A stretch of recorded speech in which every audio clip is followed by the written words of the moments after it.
본격적인 프리미어 강좌에 들어가기에 앞서서 영상 편집을 위한 배경 지식을 좀 살펴보도록 하겠습니다. 이 내용은 이미지를 구성하는 가장 작은 단위인 칼라 값을 갖는 픽셀에서부터 시작해서 그것들이 모여 만들어지는 이미지, 그리고 이미지들이 모여서 만들어지는 영상까지 그 과정과 거기에 관련된 내용들을 전체적으로 따라가 보며 살펴보는 그런 형식으로 진행하도록 하겠습니다. 여러분들이 디지털 카메라로 촬영하시는 사진이나 또는 포토샵 등을 이용해서 디자이너가 그린 그림 같은 것들을 보통 이미지라고 부릅니다. 예를 들어서 여기에 보시면 지금 nature30.bmp라는 이름의 이미지 파일이 하나 있습니다. 자, RC를 이용해서 이 사진을 한번 열어볼게요. 자, 지금 보시고 계시는 이런 게 바로 이미지죠. 이런 이미지들은 겉으로 보기에는 그냥 통으로 이렇게 그냥 통으로 한 장의 사진처럼 보입니다. 하지만 이 이미지는 사실은 너무 작아서 육안으로는 보이지 않는 어떤 칼라 값을 가지고 있는 매우 작은 점들이 아주 많이 모여서 이루어진 겁니다.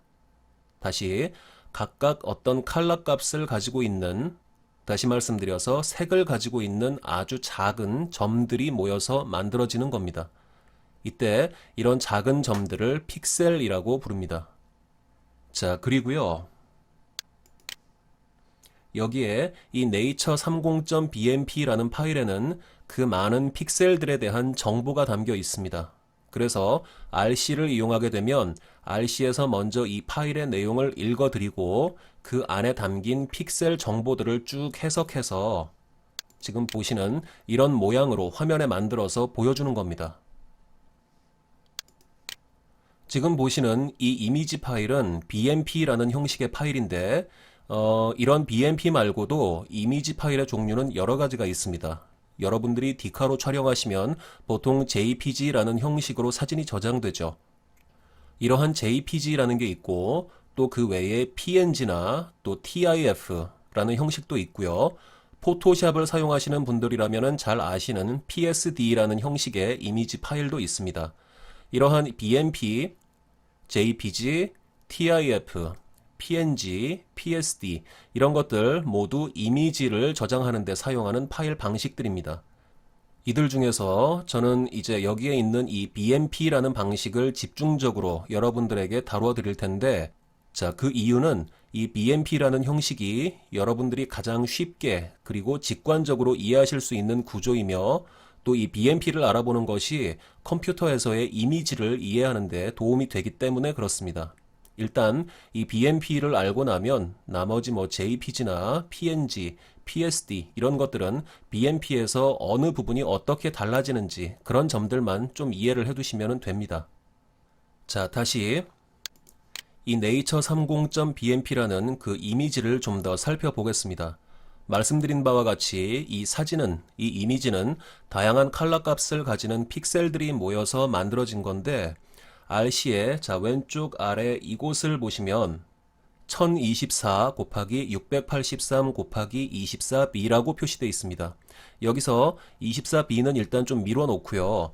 1024 곱하기 683이라는 것의 의미를 좀 살펴보겠습니다. 이 1024 곱하기 683이라는 것의 의미는 자, 보고 계시는 지금 이 사진이요. 이 사진이 가로 길이는 1024개의 픽셀로 이루어지고 세로 길이는 683개의 픽셀로 이루어져 있다는 그런 뜻입니다. 보통 어떤 이미지의 크기는 이렇게 가로 픽셀의 수 곱하기 세로 픽셀의 수로 표시합니다. 따라서 이 이미지 한 개에는 몇 개의 픽셀이 들어있는지 쉽게 알 수 있겠죠. 가로 픽셀의 수 곱하기 세로 픽셀의 수 해주면 이 안에 들어있는 모든 픽셀의 개수가 나올 겁니다. 한번 해볼까요? 자, 계산기를 잠시 불러서요. 1024 곱하기 683 해주면 자, 계산 결과가 나왔네요. 보시는 것처럼 699,392라는 계산 결과가 나옵니다. 다시 말씀드려서 이 이미지에는 총 699,392개의 픽셀들이 들어있다는 그런 뜻입니다. 자, 그러면 다음으로 이 픽셀들에 대한 정보가 BMP 파일 안에 들어있을 텐데 그게 어떤 식으로 저장되는지 좀 살펴보겠습니다. 지금 이 사진 파일에는 픽셀이 수십만 개가 들어있기 때문에 좀 단순화시켜서 쉽게 파악할 수 있도록 다른 그림을 한 장 놓고 앞으로 이야기를 좀 진행해 볼게요. 자, 보고 계시죠? 이제 이것이 지금 이 그림이 4개의 픽셀로 이루어진 이미지라고 가정하겠습니다. 여기 각각의 사각형 있죠? 4개. 자, 화이트, 블루, 레드, 그린이라고 써진 이 4개의 사각형 있죠? 이 사각형들이 각각 하나의 픽셀이라고 가정할게요. 물론 이 사각형 하나 안에는 실제로 지금 무수히 많은 픽셀들이 있어요. 하지만 편의상 이 사각형 하나가 픽셀 하나라고 가정을 해보겠습니다. 실제로 픽셀 4개만으로 만든 이미지는 거의 눈에 보이지도 않습니다. 그리고 이 사각형들 각각 오른쪽 아래 귀퉁이에 제가 그 컬러의 이름을 써놨는데 이건 강의 진행을 위해서 편의상 그냥 제가 써놓은 겁니다. 이 4개의 픽셀로 이루어진 이미지랑 이 화이트나 블루 같은 이 단어들 있죠? 이 단어들은 상관없는 겁니다. 자, 이 이미지는 그냥 이 4개의 픽셀로 이루어진 그냥 그런 아주 간단한 이미지예요. 자, 이제 가보겠습니다. 이제 이 4개의 픽셀로 이루어진 이미지를 BMP 파일로 만약 저장하게 되면 BMP 파일 안에는 어떤 식으로 정보가 담기는지 알아보겠습니다. BMP 파일 안에는요, 자, 대략 이런 식으로 정보가 담깁니다. 가로로 2줄, 세로로 2줄, 그리고 자, 순서대로 화이트, 블루, 레드, 그린. 이런 식으로 정보가 담깁니다. 다시 말씀드려서 BMP 파일 안에는 가로로는 몇 줄, 그리고 세로로 몇 줄인지 적고 그 다음에는 그냥 거기에 사용된 컬러 값만 순서대로 쭉 써줍니다. 이렇게 해서 BMP 파일 안에 정보를 담고 있다가 자, 우리가 RC에게 야, 이 BMP 파일 좀 읽어봐봐 하고 시키면 RC는 가로로 2픽셀 그리고 세로로 2픽셀이라는 이 정보를 먼저 읽어냅니다. 그리고 그 모양이 있겠죠? 가로로 2줄, 세로로 2줄. 이 모양에 맞춰서 그 다음으로 적혀있는 컬러 값들 있죠. 이 컬러 값을 갖는 픽셀들을 그 모양에 맞춰 순서대로 쭉 배치해 나가는 겁니다. 자, 직접 한번 해볼까요? 가로로 2줄, 그리고 세로로 2줄이죠. 그리고 컬러 값은 순서대로 화이트, 블루, 레드, 그린이니까 자, 맨 처음 이곳에서부터 화이트, 블루 그려주고요. 가로로 2줄 끝났죠? 자, 그러면 다음 줄로 넘어가서 계속해서 레드, 그린 이렇게 그려주는 겁니다. 자, 구조가 되게 쉽죠? 이 픽셀 4개짜리 작은 이미지를 통해서 구조를 익혔으니까 자, 이제 자신감을 가지고 아까 봤던 이것보다 큰 이미지로 한번 가보겠습니다. 구조만 알면 숫자가 큰 거야 뭐 문제 없죠. 우리에게는 계산기가 있습니다. 자, 아까 그 사진으로 가볼게요. 자, 사진이 열렸습니다. 슬슬 만만해 보이기 시작하시죠? 아까 계산했을 때 이 사진 한 장 안에는 69만 9,392개의 픽셀이 있었습니다. 자, 그러면 이 사진 nature30.bmp 파일 안에는 어떤 정보가 있을까요? 어렵지 않죠? 자, 그것은 이렇게 될 겁니다. 가로로 1024, 세로로 683, 그리고 그 다음으로는 69만 9,392개의 픽셀이 갖는 각각의 컬러 값들이 순서대로 쭉 나열되어 있을 겁니다. 그렇겠죠? 이걸 RC로 읽어주면 마찬가지로 먼저 가로로 1024개의 픽셀, 세로로 683개의 픽셀, 이 구조를 먼저 잡은 다음에 맨 처음부터 순서대로 각 픽셀마다 지정된 그 컬러 값을 쭉 그려주면 될 겁니다. 쉽죠? 자, 근데 문제가 있어요. 아까 픽셀 4개짜리는 제가 편의상 화이트, 블루, 레드, 그린이라는 우리 사람들이 사용하는 컬러 이름을 적었습니다. 근데 그거는 강의 진행을 위해서 좀 쉽게 일단 구조부터 이해를 하시라고 제가 그렇게 적어둔 거고요. 하지만 이 사진에는 보세요.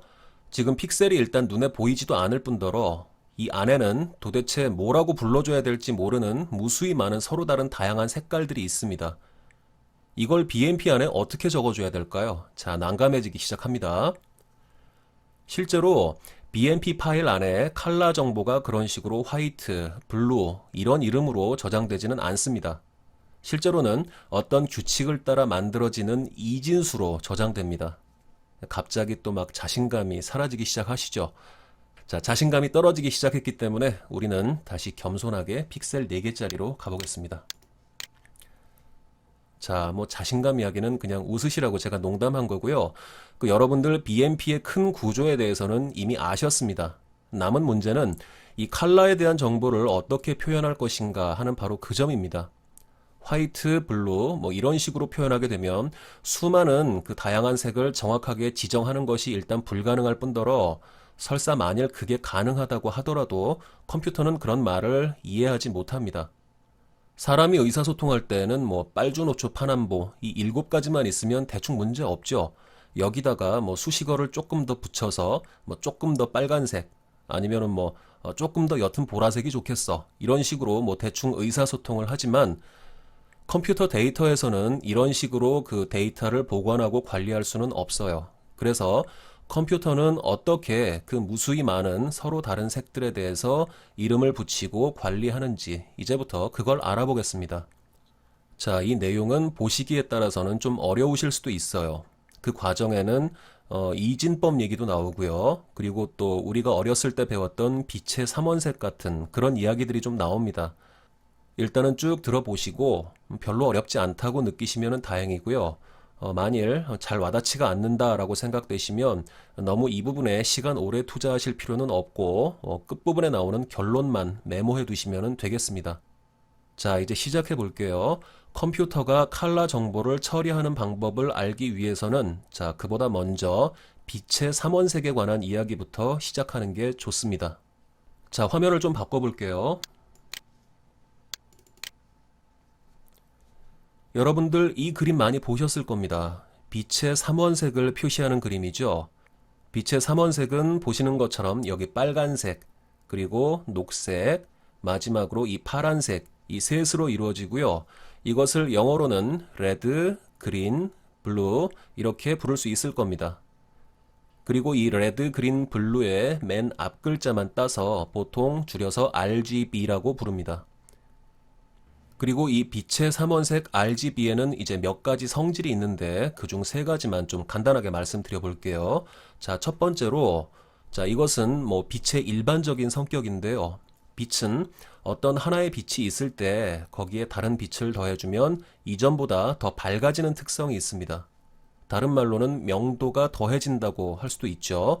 그래서 이렇게 더해지는 특성을 갖는다는 의미로 빛의 혼합을 가산혼합이라고도 부릅니다. 다음 둘째로요. 빛의 삼원색을 적절하게 섞어줌으로써 인간이 볼 수 있는 모든 색들을 이 RGB 조합을 통해서 만들어낼 수 있습니다. 이때 적절히 섞어준다는 게 무슨 뜻인지 궁금하실 수 있을 텐데 이 내용에 대해서는 다음에 설명드리도록 하겠습니다. 그리고 사람이 식별할 수 있는 모든 다양한 색들을 이 RGB의 조합을 통해서 만들어낼 수 있기 때문에 이 RGB가 가장 기본이 되는 색이라는 뜻에서 이 RGB, 빛의 삼원색을 가산 1차색이라고도 부릅니다. 참고로 알아두시고요. 다음 셋째로 RGB 삼원색을 같은 비율로 섞어주게 되면 그 결과로 나오는 빛은 무채색이 됩니다. 지금 여기서 보시면 자, 레드, 그린, 블루 이 셋이 모두 섞이는 이 지점이 있죠. 이 지점은 지금 흰색으로 표시되고 있죠. 이미 예전에 여러분들이 학교에서 배우셨던 내용입니다. 마찬가지로 같은 비율로 섞는다는 것이 무슨 뜻인지 다음에 설명드리겠습니다. 자, 지금까지 3가지 말씀드렸죠. 정리하겠습니다.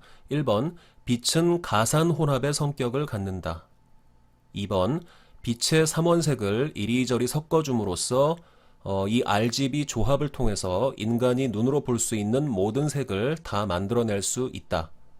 다음 3번, RGB를 같은 비율로 섞어줄 경우에는 백색광이 만들어진다. 다른 말로 무채색이 만들어진다.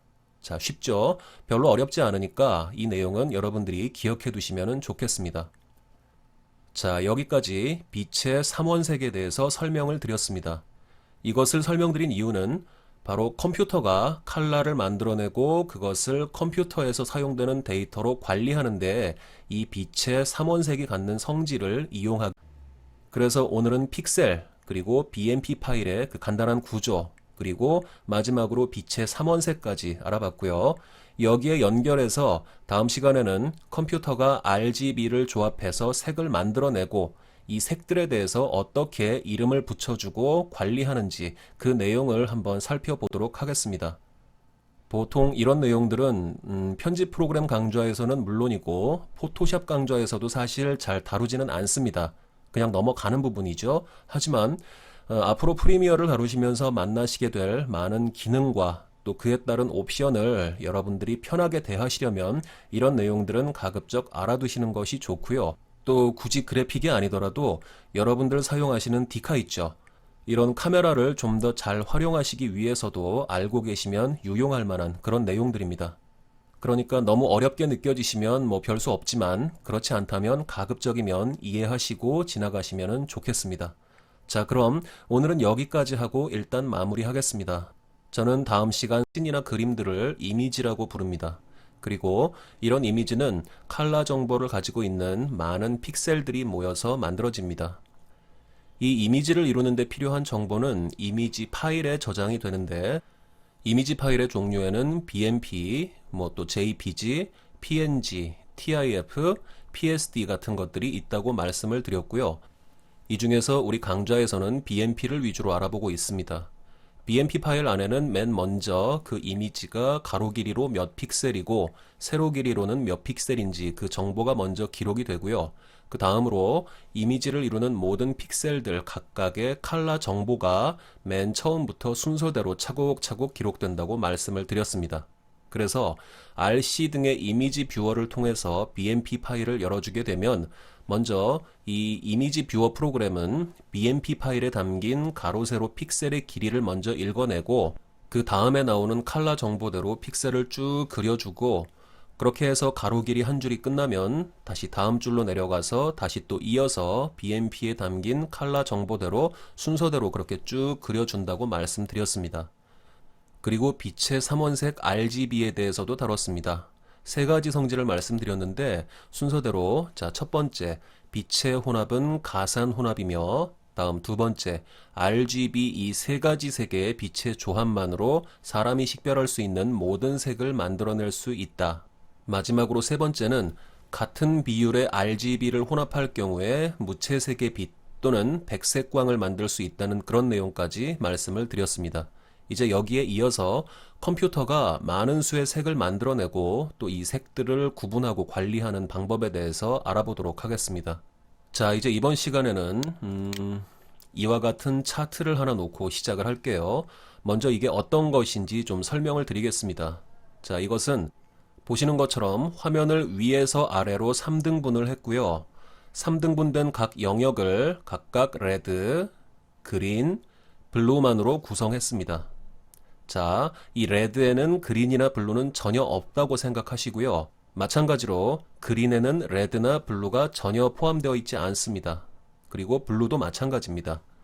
이들은 각각 영역 안에서 레드와 그린, 블루만으로 구성이 되어 있습니다. 그리고요, 이 각 영역을 이제부터 저는 채널이라고 부르겠습니다. 그러니까 자, 여기는 레드 채널, 여기는 그린 채널, 여기는 블루 채널 이렇게 부르는 거죠.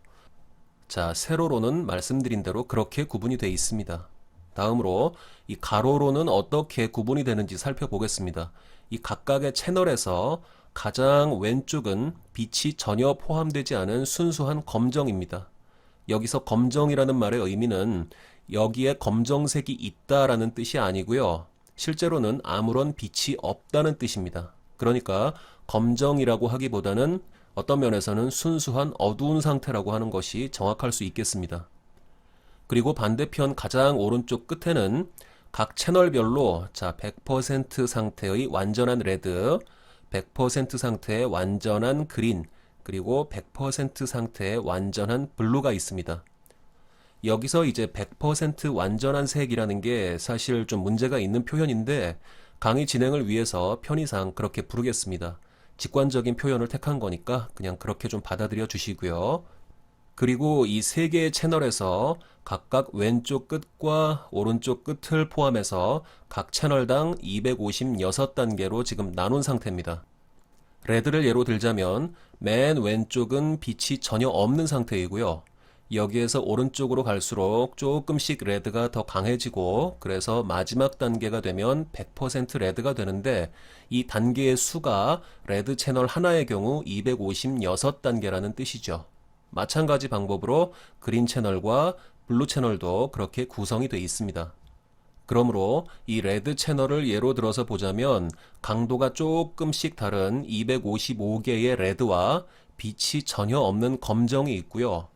마찬가지로 그린 채널에는 강도가 조금씩 다른 255단계의 그린과 빛이 없는 검정이 있고, 마찬가지로 이 블루 채널에서도 강도가 조금씩 다른 255단계의 서로 다른 블루가 있고, 그리고 빛이 없는 검정이 있고, 이렇게 구성이 되는 겁니다. 자, 일반적으로 컴퓨터에서는 빛의 삼원색인 이 레드와 그린, 블루를 이렇게 각 채널당 256단계로 구분을 하고 각 채널에 256가지의 서로 다른 강도의 레드, 그린, 그리고 블루에서 임의로 한 가지씩을 뽑아서 이 셋을 혼합해서 컬러를 만들어냅니다. 지난 시간에 말씀드렸던 빛의 삼원색 RGB의 원리 중에 두 번째 있죠? 그 두 번째 원리를 이용해서 모든 컬러를 만들어내는 거죠. 자, 예를 들어서 노란색을 만들 때는 어떻게 하면 될까요? 자, 일단 빨간색과 녹색을 섞어주면 노란색이 만들어지죠. 이것은 우리가 초등학교 때 배웠던 지식입니다. 자, 그 내용을 좀 떠올려 주시고요. 자, 그러니까 같은 단계상에 있는, 즉 같은 강도의 레드와 그린을 하나씩 뽑아주고, 자, 이때 블루에서는 어떻게 할까요? 컴퓨터에서 컬러를 만들 때에는 이런 경우에 블루에서는 아무것도 안 뽑아주는 건 아니고요. 가장 왼쪽에 있는 이 검정을 뽑아서 그렇게 셋을 만들어서 혼합해 줍니다. 만일 100% 강도의 노란색을 만들겠다면 가장 오른쪽에 여기에 있는 256번째의 레드와 여기에 있는 256번째의 그린, 그리고 블루에서는 가장 왼쪽에 이 검정색, 그러니까 블루 채널의 맨 왼쪽에 있는 이걸 뽑아서 그 셋을 섞어주는 겁니다. 그러면 100% 강도의 노란색, 영어로는 옐로우가 만들어질 겁니다. 이때 여기서 이제 의문을 제기하는 분도 계실 수 있어요. 레드와 그린을 섞어주면 옐로우가 되는 건 아는데 거기다가 이제 블루에서 가장 왼쪽에 이 검정을 뽑아서 섞어주면 옐로우가 아니라 색이 많이 어두워지지 않을까? 뭐 이런 거죠. 자, 그런데 그렇지가 않습니다. 지난 시간에 빛은 가산 혼합이라고 말씀드렸어요. 어떤 빛에 다른 빛을 더했을 때는 어쨌든 이전보다 명도는 무조건 올라갑니다. 앞서도 말씀드렸지만 이 가장 왼쪽에 있는 이 검정 있죠? 이것은 검정색이 존재하는 것이 아니라 그냥 아무런 빛이 없는 상태입니다. 따라서 가장 왼쪽에 이 검정을 뽑아서 혼합해 준다는 것은 실제로는 그냥 아무것도 더하지 않은 겁니다. 다시 말씀드려서 블루를 전혀 섞지 않는다는 그런 뜻이 되는 거죠. 아시겠죠? 자, 그런 방법으로 해서 100% 옐로우를 만들 수 있고요. 만일 같은 단계에 있는 이 중간쯤에 이쯤에 있는 레드와 그린, 그리고 블루에서 검정을 뽑아서 섞어주면 상대적으로 이전보다는 좀 더 어두운 그런 색의 옐로우가 만들어질 겁니다. 자, 앞으로 가장 왼쪽에 검정을 뽑아서 쓰는 그 부분 있죠? 그 부분은 좀 귀찮으니까 그냥 생략하겠습니다. 여러분들은 당연히 두 개의 컬러만 섞는다고 할 때 당연히 나머지 하나의 컬러에서 가장 왼쪽의 검정도 같이 섞어준다고 그렇게 이해하시면 되겠습니다. 자, 그리고 조금 더 예를 들어 볼게요. 레드와 그린을 뽑아서 섞는데 이때 같은 단계가 아니라 만약 상대적으로 이 그린보다 그 단계에 있어서 조금 더 오른쪽에 있는 더 강한 레드를 섞어주게 되면 그때는 이제 노란색은 노란색인데 좀 더 붉은기가 감도는 그런 노란색이 만들어질 겁니다. 쉽죠? 자, 그럼 다음 이야기를 좀 진행해 볼게요.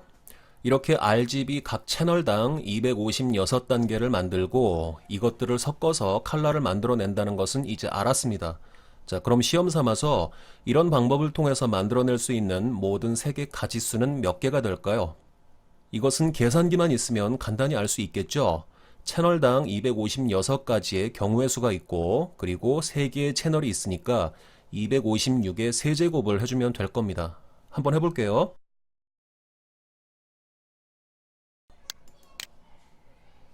자, 256 이것의 세제곱을 해주면 되겠죠? 자, 여기에 있습니다. 자, 클릭하면 자, 계산 결과가 나왔네요. 보시는 것처럼 RGB 각각의 채널을 256단계로 나누고 이것들을 이리저리 조합했을 때 그때 우리가 만들어낼 수 있는 모든 색의 가지수는 보시는 것처럼 1677만 7216개가 됩니다. 상당히 많죠? 자, 이제 이렇게 해서 만들어지는 1677만 7216개의 칼라 각각에 이름을 붙여주는 방법을 알아보겠습니다. 우리가 사용하는 일상 언어로는 이것은 안 되겠죠. 1600만여 개의 그 서로 다른 이름을 만들어 줘야 될 텐데 사람이 할 짓이 못 되겠죠. 물론 컴퓨터도 이렇게는 안 합니다. 자, 그래서 이런 것은 일상 언어로는 하지 않고 이것을 표현할 수 있게 규칙을 만듭니다. 어떤 규칙이냐면요. 자, 어떤 컬러가 있을 때 그 컬러는 보시는 것처럼 이렇게 256개의 레드, 그리고 그린, 블루 이들 중 어느 한 단계씩을 뽑아서 혼합해서 만든 거겠죠. 그래서 이제 이런 규칙을 만들었습니다. 자, 각 채널당 256단계가 있죠.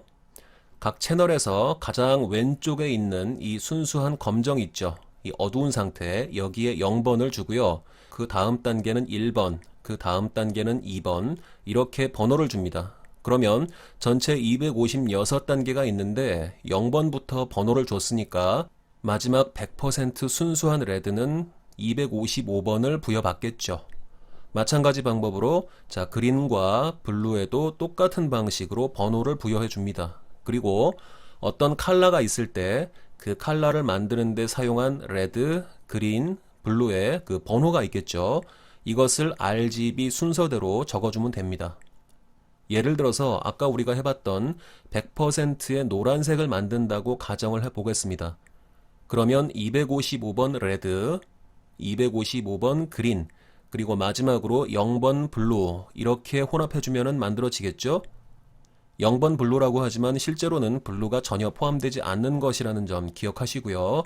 그렇게 해서 만들어지는 100% 옐로우의 이름은 이제 이렇게 적어주는 겁니다. 255, 255, 0 이렇게요. RGB 순서대로 사용한 RGB 각각의 번호를 적어주는 거죠. 이런 방식을 사용하면 1677만 7216개의 그 컬러 모두에게 어떤 고유한 번호를 붙여줄 수 있습니다. 이제 구분할 수 있게 되는 거죠. 모든 컬러를. 자, 근데 가끔 생각이 좀 많은 분들은 이런 생각을 하실 수도 있겠어요. 자, 어떤 거냐면 그냥 만들어진 컬러를 놓고 1번부터 1677만 7216번까지 번호를 그냥 주면 안 될까? 이렇게 생각하실 수도 있는데 자, 그렇게 하기보다는 RGB 채널별로 구분해서 번호를 주는 게 훨씬 더 좋습니다. 그 이유는 나중에 여러분들이 이제 강의를 들으시면서 계속 공부를 하시다 보면 자연스럽게 아시게 될 거라고 생각합니다. 자, 갈 길이 멀기 때문에 계속 또 가보겠습니다. 지금까지 말씀드린 방법을 통해서 그렇게 규칙을 정하기는 했는데 컴퓨터에서는요, 데이터가 저장되고 처리될 때 사람처럼 십진수를 이용하지 않습니다. 그 내부적으로는 십진수를 이용하지 않아요. 컴퓨터 내부에서는 가장 작은 그 기본 단위로 한 자리의 이진수를 사용합니다. 그리고 이 한 자리의 이진수를 우리는 1비트라고 부릅니다. 그러니까 이 1비트가 컴퓨터가 데이터를 처리하거나 또 저장할 때 사용하는 최소 단위가 되는 겁니다. 자, 아시겠죠? 컴퓨터가 데이터를 처리하고 저장하는 최소 단위는 한 자리의 이진수가 되는 것이고 그것을 이 한 자리의 이진수를 1비트라고 부르는 겁니다. 그리고 우리가 쓰는 십진수는 10개가 될 때마다 자리가 하나씩 올라가죠. 그래서 예를 들어서 한 자리의 십진수가 가질 수 있는 가장 큰 수는 9죠. 10이 아니라 9죠. 10이 되면 자리가 하나 올라가니까요. 자, 마찬가지로 이진수는 2개가 될 때마다 자리가 하나씩 올라가니까 한 자리의 이진수가 가질 수 있는 가장 큰 수는 1입니다. 한 자리의 이진수는 그래서 0 아니면 1만 표시할 수 있죠. 그러면 한 자리의 이진수를 1비트라고 부르기로 우리가 약속을 했는데 그럼 1비트로 표시할 수 있는 가장 큰 수는 고작 해봐야 1밖에 안 되죠. 따라서 만약 컴퓨터에서 2라는 데이터를 표시하고 싶을 때에는 숫자 2예요. 자, 이 2라는 데이터를 표시하고 싶을 때에는 두 자리의 이진수가 필요할 겁니다. 그러니까 이때는 데이터를 2비트를 사용하게 될 거예요. 그렇겠죠? 자, 이제 다시 RGB로 좀 가보겠습니다. 우리는 지금 어떤 컬러에 이름을 붙여주려는 거죠. 그리고 그 이름은 RGB 각 채널당 0번부터 255번까지의 숫자로 이루어져 있습니다. 맞죠? 근데 컴퓨터에서는 255 같은 10진수가 아니라 2진수를 씁니다. 내부적으로. 그리고 말씀드린 것처럼 각 채널에서 가장 큰 번호가 255번인데 이 255를 이진수로 표현하려면 8자리의 이진수가 필요합니다. 그래서 컴퓨터는 RGB 각 채널당 0부터 255번까지의 번호를 데이터로 저장해야 하기 때문에 8자리의 이진수, 그러니까 다른 말로 하면 8비트 크기의 데이터를 사용합니다. 각 채널당 아시겠죠? 8비트. 그래서 이걸 요약하면 이제 이렇게 말할 수 있을 겁니다. 컴퓨터 이미지에서는 픽셀이 갖는 컬러 값을 저장하기 위해서 RGB 각 채널당 8비트 크기의 데이터를 이용한다. 이렇게 말이죠. 이 말 이해가 되시죠? 그리고 참고로 비트가 8개 모이면, 즉 8비트가 되면 이것을 묶어서 특별히 1바이트라고 부르기로 약속하겠습니다. 아시겠죠? 자, 8비트는 1바이트라고 부릅니다. 자, 이제 픽셀이 갖는 컬러에 대한 설명은 후반으로 접어들었습니다. 거의 다 끝나가요. 이제 다시 지난 시간에 보셨던 사진으로 한번 돌아가 보겠습니다. 이거죠.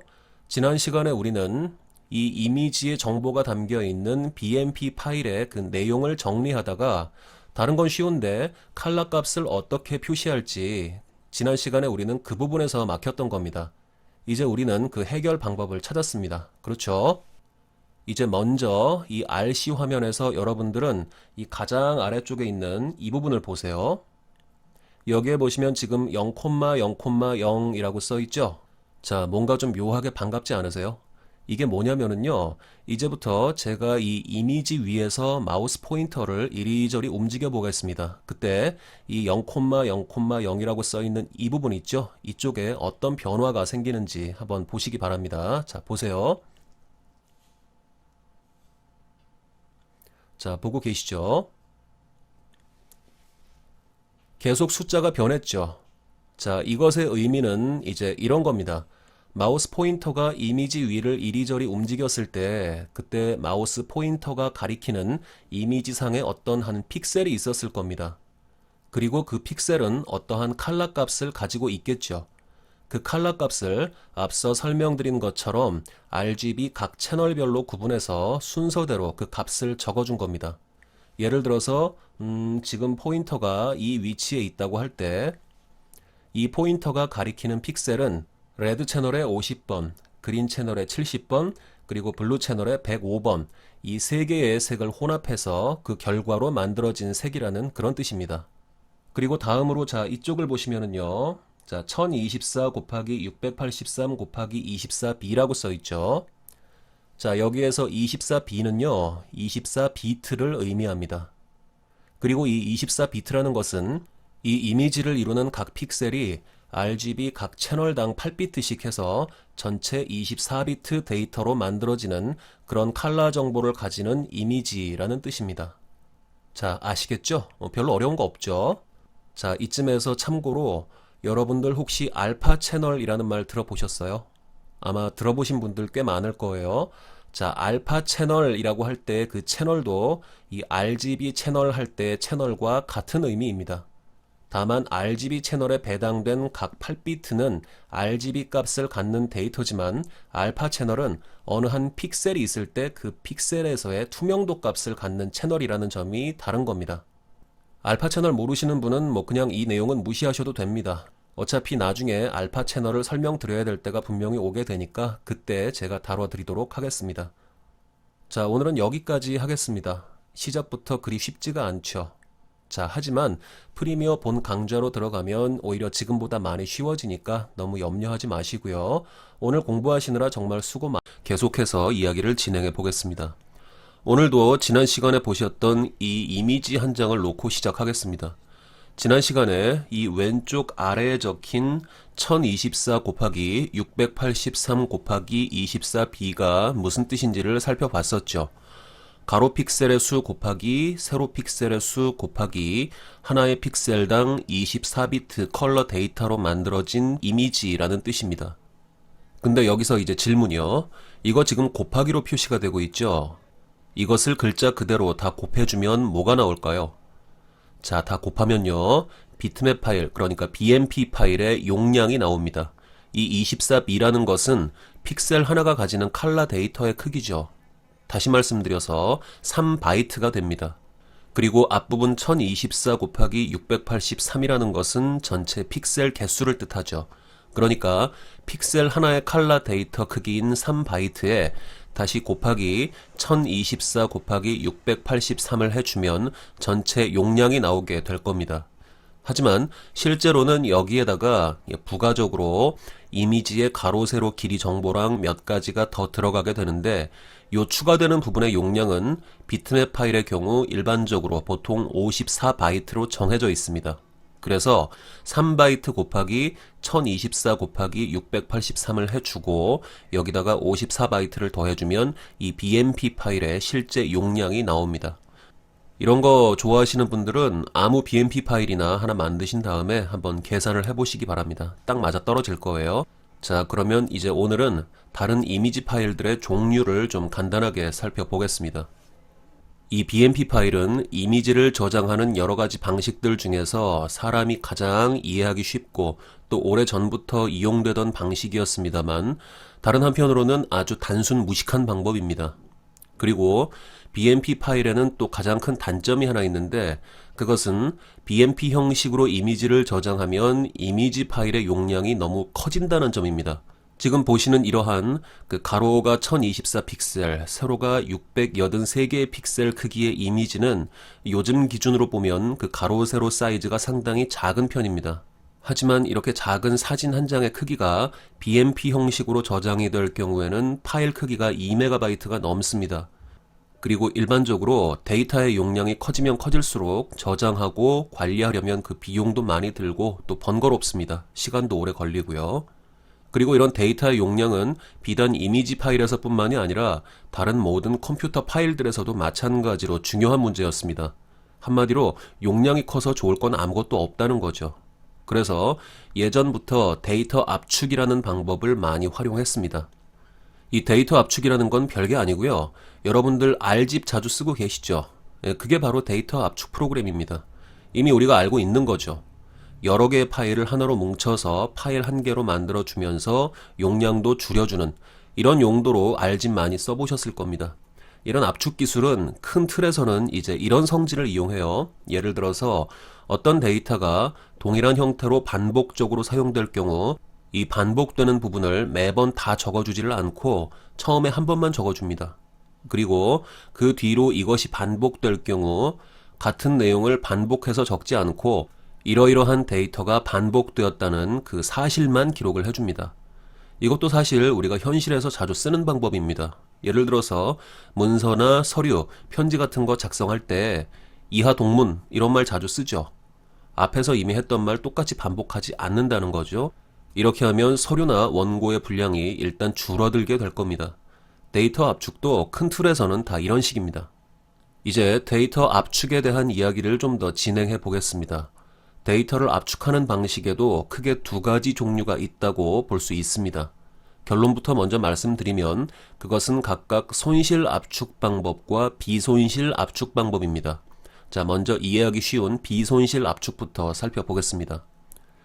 비손실 압축은 어떤 파일을 한 번 압축했다가 그 압축된 것을 다시 풀어줬을 때 압축하기 전에 원본과 완전히 똑같은 데이터를 얻을 수 있다면 그런 압축 방법이 바로 비손실 압축입니다. 다시 말씀드려서 압축하는 과정에서 데이터의 손실이 발생하지 않는다는 뜻이죠. 우리가 R집으로 하는 압축이 바로 이 비손실 압축 방법에 해당하는 그 대표적인 예라고 할 수 있습니다. 예를 들어서 우리가 회사에서 문서 작성을 한 다음에 이걸 압축해서 백업한다고 가정해 보겠습니다. 나중에 이 문서가 다시 필요해서 압축을 풀었을 때 최초 원본과 달라져 버리면 곤란하겠죠. 이렇게 압축을 하되 항상 원본과 동일한 데이터로 유지해야 될 필요가 있을 경우에 사용하는 압축 방법을 비손실 또는 무손실 압축이라고 합니다. 압축을 할 때 손실이 발생하지 않는다는 거죠.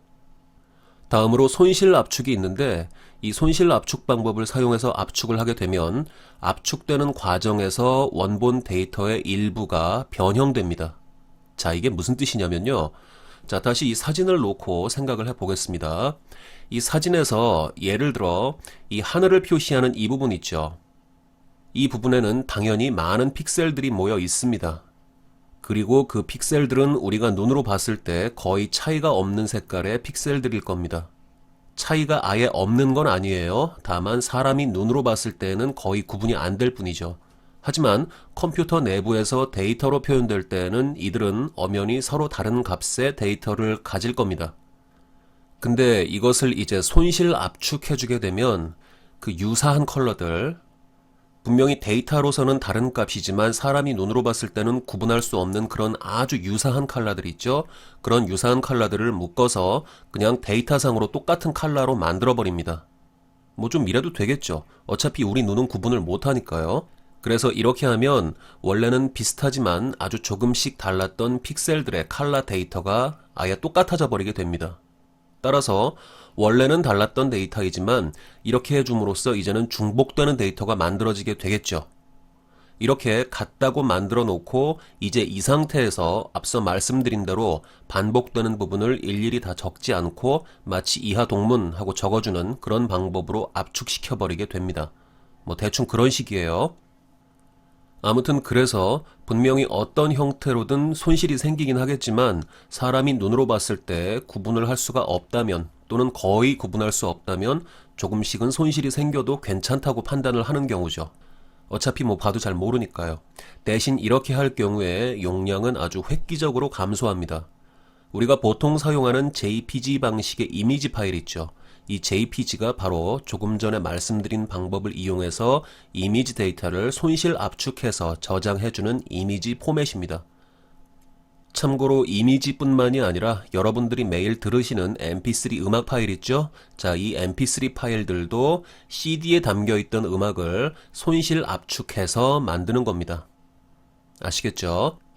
자, 우리가 앞서 집중적으로 살펴본 BMP 포맷은 무압축 비손실 이미지 파일입니다. 그렇기 때문에 어떤 이미지의 원본이 BMP로 저장이 되면 데이터 손실은 없으므로 완전한 데이터를 저장할 수 있지만 대신에 압축이 전혀 이루어지지 않았기 때문에 용량이 매우 커진다는 단점이 있을 겁니다. 그리고 그 다음으로 JPG에 대해서는 앞서 설명을 드렸고요. 자, 그리고 또 다른 포맷으로 PNG라는 형식이 있습니다. 파워 디렉터 강좌를 이미 들으셨던 분들은 이 PNG 형식의 파일들 가끔 써보셨을 거예요. 자, 이것은 비손실 압축 방법입니다.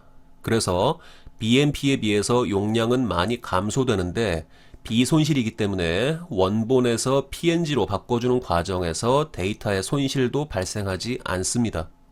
게다가 추가로 이 PNG 방식은 그 포맷 자체가 원래부터 그 파일 안에 알파 채널에 관한 데이터를 포함시킬 수 있도록 설계되었기 때문에 투명한 부분이 포함된 이미지도 만들고 저장할 수 있습니다. 이 알파 채널은 사실 뭐 잘 사용은 안 하지만 BMP에서도 가능은 해요. 하지만 자, 참고로 JPG 같은 경우에는 원래 그 규격 자체가 알파 채널을 포함할 수 없도록 처음부터 정해져 있었습니다. 따라서 만일 어떤 투명한 부분을 포함하고 있는 PNG 파일을 JPG로 바꿔서 저장해주게 되면 원래 있던 알파 채널의 정보가 다 제거되고 그리고 투명했던 부분이 그냥 흰색으로 바뀌어서 JPG로 저장되게 됩니다. 자, 참고로 이런 점도 알아두시고요. 그 외에도 포토샵에서 쓰는 PSD라는 포맷이 있죠. 이 포맷은 PNG처럼 알파 채널의 값을 포함하면서 거기다가 포토샵에서 이용할 수 있는 레이어나 그 외 기타 여러가지 다른 정보들을 포함시킬 수 있도록 설계된 포맷입니다. 단 이것은 어도비라는 회사에서 자기네들의 어떤 목적에 맞게 설계한 포맷이기 때문에 프로그램에 따라서는 이 PSD라는 포맷 자체를 지원하지 않는 경우도 있습니다. 예를 들어 파워 디렉터 같은 경우만 해도 PSD 파일을 읽지 못했죠. 물론 앞으로 여러분들이 배우실 프리미어에서는 PSD 파일을 불러와서 사용하실 수 있습니다. 마지막으로 TIF 형식도 있는데 이 TIF 같은 경우는 비손실 압축 포맷이고 그 안에 알파 채널과 레이어 정보를 포함시킬 수 있습니다. 그리고 이 외에도 여러 가지 포맷들이 많이 있습니다만 이미지에 대한 설명은 이 정도로 마치겠습니다. 오늘은 좀 짧게 이 정도로 마무리하고요. 다음 시간부터는 영상에 대해서 좀 알아보기 시작하겠습니다. 픽셀을 화면상에 배치하면 그게 이미지가 되죠. 이렇게 해서 만들어진 이미지들을 시간의 순서에 따라 배열하고 빠르게 넘겨가면서 보여주면 이제 그게 영상이 되는 겁니다. 우리가 학교 다닐 때 교과서 매 페이지마다 조금씩 다른 졸라맨을 그려놓고 페이지를 빠르게 쭉 넘기면 움직이는 애니메이션이 만들어졌었죠. 그런 거 해보셨죠? 우리가 평소에 접하는 모든 영상들도 큰 틀에서는 그런 원리를 이용해서 만들어집니다. 다음 시간부터는 이은 그림의 월드 엑시스입니다. 오늘은 6번째 시간이고요. 배경지식 강좌로는 4번째 시간인데 오늘부터는 픽셀과 이미지를 마치고 영상에 대해서 생각해 보겠습니다. 우리가 흔히 영상이라고 부르는 것들은 조금씩 다른 정지 화면들을 매우 빠르게 넘겨서 보여주는 것입니다. 이때 각 정지 화면들을 프레임이라고 부릅니다. 예를 들어서 영화를 찍는 카메라는 1초에 24장의 속도로, 다시 말씀드려서 24프레임을 촬영합니다. 1초에. 이것을 흔히 24fps라고 씁니다. frames per second를 줄여 쓰는 거죠. 더 줄여서 그냥 24f라고 쓸 때도 있습니다. 아무튼 실제로 연기하는 배우들의 행동은 연속적으로 이루어지지만 카메라는 그 1초 동안의 장면을 24장의 조금씩 다른 정지 화면으로 딱딱 기록을 하는 거죠. 따라서 연속적으로 기록된 어떤 두 개의 프레임들은 서로 시간적으로 24분의 1초씩 차이가 있는 그런 장면들이 될 겁니다. 이렇게 초당 24프레임의 속도로 촬영한 영상을 다시 초당 24프레임의 속도로 재생해주게 되면 기록할 당시의 속도와 나중에 재생해주는 속도가 같기 때문에 우리는 정상적인 속도로 영화를 볼 수 있게 되는 겁니다. 여기까지는 직관적으로 쉽게 이해할 수 있죠. 어쨌든 이렇게 정지 화면들을 빠른 속도로 넘겨가면서 보여주는 것은 그것이 아날로그 영상이든 또는 디지털 영상이든 모든 영상들이 갖는 기본적인 원리입니다. 그리고 오늘은 영상들 중에서도 아날로그 영상에 대해서 집중적으로 좀 살펴볼 겁니다. 실제로 여러분들이 아날로그 영상을 편집하실 일은 없다고 보셔도 되고요. 또 여러분들이 앞으로 배우실 프리미어 자체가 디지털 영상을 편집하는 데 사용하는 프로그램입니다. 그럼에도 불구하고 우리가 아날로그 영상부터 살펴봐야 되는 이유는 디지털 영상을 규정하는 여러 가지 특징들 중에서 상당수가 아날로그 영상에서부터 비롯되어진 바가 있기 때문에 그렇습니다. 앞서 말씀드린 바와 같이 아날로그 영상에서부터 시작을 할 텐데 여기서 말하는 아날로그 영상은 예전에 사용되었던 그 두껍고 화면은 작으면서 화질이 요즘에 비해서 상대적으로 매우 떨어지는 그런 구형 텔레비전으로 보셨던 그런 영상을 생각하시면 되겠습니다. 이런 영상들은 영상 정보를 전송하고 또 처리하는 과정이 아날로그 방식이었습니다. 그 당시의 텔레비전들은 요즘 우리가 사용하는 디지털 TV와는 화면을 표시하는 방법이 달랐습니다. 요즘 사용하는 컴퓨터 모니터나 텔레비전의 화면은 그러니까 화소라고 부르는 칼라를 표시할 수 있는 아주 작은 점들이 많이 모여서 만들어집니다. 즉, 화소가 화면을 표시하는 기본 단위가 되는 거죠. 하지만 과거 아날로그 텔레비전과 그것을 통해 봤던 방송 영상에서는 이 화소라는 개념 자체가 없었습니다. 화소 대신에 주사선이라는 것이 있었는데 이것이 화면을 표시하는 데 사용된 기본 단위였습니다. 이 주사선을 영어로는 스캔 라인이라고도 부릅니다. 이것은 화소처럼 점 모양이 아니라 가로로 긴 선 모양이었습니다. 텔레비전 화면은 이 가로로 긴 주사선이 위에서 아래로 수백 개가 촘촘하게 모여서 만들어진 거였죠. 예를 들어서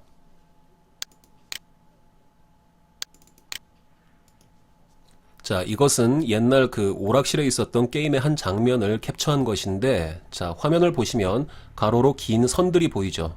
자, 조금 확대해서 보면 자, 보시는 것처럼 이렇습니다. 이렇게 가로로 기다란 주사선들이 세로 방향으로 위에서 아래로 쭉 쌓여서 화면을 구성했습니다. 이런 방식에서는 픽셀도 없고 화소도 없습니다. 단지 이렇게 가로로 긴 주사선만 있었을 뿐이죠. 자, 또 화면을 바꿔볼게요. 여러분들이 보고 계시는 지금 이 그림은 그 옛날 브라운관 텔레비전의 개념도인데, 자, 그냥 편하게 쭉 듣고 그냥 넘기시면 돼요. 옛날 텔레비전은 이 브라운관 안쪽 이 가운데에 그 전자를 발사할 수 있는 전자총이 있었어요. 그리고 이 브라운관, 이 화면 있죠? 브라운관 화면의 이 안쪽 면에는 형광물질들이 발라져 있었습니다. 그래서 어떤 화면을 표시할 때에는 이 전자총이 전자빔을 이렇게 쭉 발사하고요. 그 전자빔이 자 여기에 지금 묻어있는 형광물질을 가서 때리면 형광물질이 거기에 대해서 반응을 해서 이 화면상에 빛을 내게 됩니다. 자, 이쪽을 보시면 보시는 것처럼 지금 전자가 닿은 부분이 이렇게 빛이 나고 있다고 표시가 돼 있죠. 자, 이제 다시 화면을 바꿔서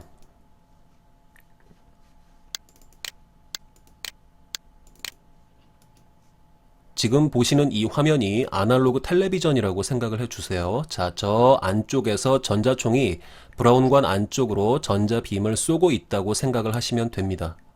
그리고 이제 보시는 이와 같은 화면을 표시한다고 가정할 때에 자, 가장 먼저 맨 위에 있는 이 주사선을 따라서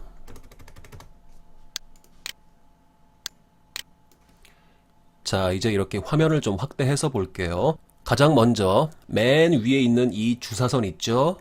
이 주사선을 따라서 가장 왼쪽에서 오른쪽으로 전자빔을 쭉 따라가면서 쏩니다. 그러면 그때 발사된 전자들이 브라운관 안쪽에 이 주사선을 따라서 거기에 있는 형광물질들과 만나고 그렇게 됨으로써 형광물질들이 자극을 받아서 빛을 발산합니다. 그래서 왼쪽에서 오른쪽으로 주사선을 따라 전자총이 전자빔을 끝까지 쭉 다 쏴주면 그것으로 이 주사선 한 줄이 다 그려지는 겁니다. 그렇게 해서 주사선 한 줄을 온전히 다 그려주고 나면 다음으로 전자총은 이번엔 목표를 조금 바꿔서 그 한 줄 아래를 겨냥하고 같은 방법으로 왼쪽에서 오른쪽으로 쭉 빔을 발사해서 그 다음번 주사선을 그려주는 거죠. 이런 식으로 해서 이 맨 위에서부터 가장 아래로 수백 개의 주사선을 다 그려주면 그것으로 한 프레임이 만들어지는 겁니다. 물론 이것을 아주 빠른 속도로 진행했기 때문에 사람들은 눈앞에서 프레임이 그려지고 있다는 것을 눈치채지 못하는 거죠. 원칙적으로는 뭐 이런 개념이었습니다. 자, 이제 편의상 당시 텔레비전에서는 이 주사선의 개수가 480개였고 그 당시 TV 방송은 초당 30프레임의 속도로 영상을 표현하고 싶었다고 가정을 하고 이야기를 진행하겠습니다. 자, 근데 막상 그렇게 하려고 봤더니 문제가 발생했어요. 어떤 거냐면 그 당시에는 기술이 부족해서 자, 전자총이 맨 위에 주사선 한 줄을 그리고 아래로 쭉 이동하면서 계속 그려주는데 당시에 기술적인 한계가 있어서 전자총이 이 아래쯤에서 주사선을 그릴 때가 되면 맨 윗줄에서는 빛이 지속되질 못하고 그만 어두워져 버렸던 겁니다. 이런 현상이 매 프레임마다 계속 발생해서 실제로 당시 텔레비전으로 영상을 재생해 봤더니 화면이 계속 깜빡깜빡하게 된 겁니다. 초당 30프레임이면 1초에 30번씩 이런 일이 생기게 되는 거죠. 이래서는 방송을 제대로 볼 수가 없어서 이제 이 문제를 해결을 했는데 어떻게 해결했냐면요. 자, 화면을 잠시 바꿀게요.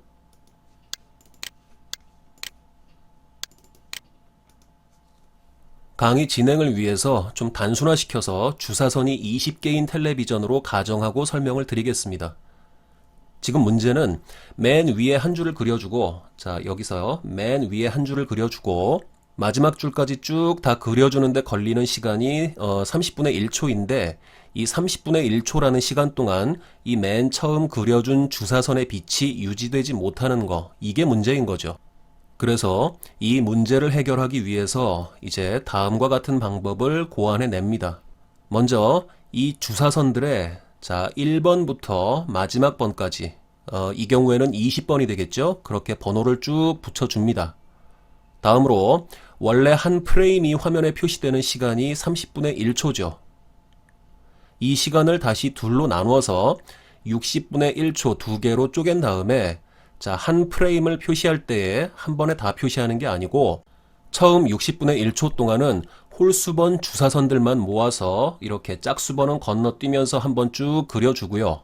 그리고 다음 60분의 1초 동안은 마찬가지 방법으로 짝수번 주사선들만 모아서 홀수번은 건너뛰면서 또 마찬가지로 위에서 아래로 쭉 그려주는 겁니다. 자, 이때 이 각각을, 이 둘을 각각 필드라고 부릅니다. 이것은 지금 여기 적혀 있기도 하지만 자, 첫 번째 필드 또는 홀수 필드 또는 탑 필드라고도 부르고요. 자, 이쪽은 두 번째 필드 또는 뭐 짝수 필드 또는 바텀 필드 이렇게도 부릅니다. 요약하자면 한 프레임을 두 개의 필드로 다시 나누고 이 각각의 필드를 60분의 1초 동안 따로따로 그려주는 거죠.